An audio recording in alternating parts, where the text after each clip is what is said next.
बिस्मिल्लाहिर्रहमानिर्रहीम। अस्सलाम वालेकुम। निकाह को आसान बनाएं, शादी को बोझ न बनाएं। सवाल: चंद अशकालात दरपेश हैं, उनके मुतालिक शरई रहनुमाई मतलूब है। उम्मीद है कि आप मेरे इत्मीनान के लिए हस्ब ज़ैल उमूर पर रोशनी डालेंगे। अलिफ: एक मुफलिस मुसलमान अपने बेटे या बेटी की शादी करना चाहता है। अफलास के बावजूद वो दुनिया वालों का साथ देने का भी ख्वाहिशमंद है, यानी शादी जरा तर्क व एहतशाम से करके वक्ती सी मुसरत हासिल करना चाहता है।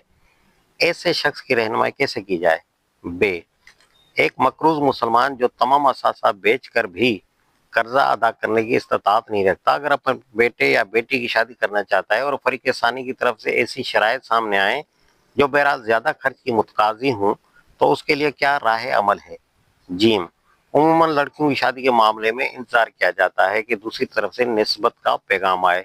चुनाचे इसी इंतजार में बाज औकात लड़कियां जवानी पाकर बुढ़ापे की सरहद में दाखिल हो जाती हैं और कुंवारी रह जाती हैं। इस बारे में इस्लाम क्या कहता है? दाल: मौजूदा दौर में मुसलमान शादी ब्याह, पैदाइश और मौत की तकरीबात पर छट्टी, चिल्ला, बाजा, मंगनी, जहेज और इसी तरह 40वां कुल वगैरह जैसी रसूमात अदा करते हैं।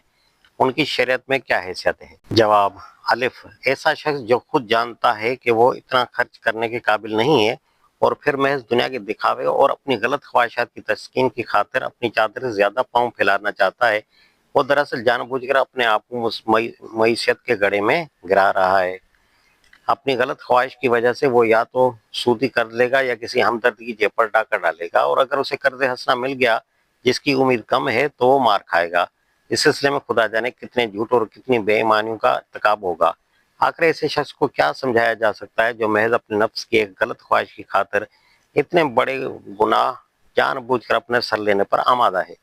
बे: ऐसे शख्स को चाहिए कि वो अपनी बेटे या बेटी की शादी उन लोगों में करे जो माली हैसियत से उसी जैसे हों और जो इस बात पर आमादा हों कि न वो खुद अपनी चादर से ज्यादा पाँव फैलाएं और न दूसरे को इस पर मजबूर करें।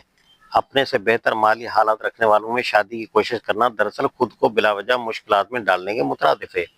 जीम: ये बात अगर ये फितरी लगती है, लेकिन इसे हद से ज्यादा बढ़ा देना मुनासिब नहीं। अगर किसी शख्स की लड़की जवान और शादी के काबिल हो चुकी हो और कोई मुनासिब लड़का नजर आए, तो इसमें कोई कबात नहीं कि वो खुद पहल करे और पैगाम निकाह दे। उसकी मिसालें खुद सहाबा किराम रज़ी अल्लाह अन्हुम के यहाँ मिलती हैं। अगर ये बात वाकई बाइस जिल्लत होती तो नबी करीम सल्लल्लाहु अलैहि वसल्लम उसे मना फरमा देते। ताल: ये सब चीजें वो फंदे हैं जो लोगों ने खुद अपने गले में डाल रखे हैं। उनमें फंसकर उनकी जिंदगी तंग होती जा रही है, लेकिन लोग अपनी जहालत और नादानी की वजह से उन्हें छोड़ने पर आमादा नहीं होते। उनका इलाज ये नहीं कि बराह रास्त उन रस्मों के खिलाफ कुछ कहा जाए, बल्कि सिर्फ यही है कि लोगों को कुरान व सुन्नत की तरफ दावत दी जाए। जब लोग खुदा और रसूलुल्लाह सल्लल्लाहु अलैहि वसल्लम के तरीके पर आ जाएंगे तो बड़ी खराबियां भी दूर होंगी और ये छोटी छोटी रस्में भी खत्म हो जाएंगी।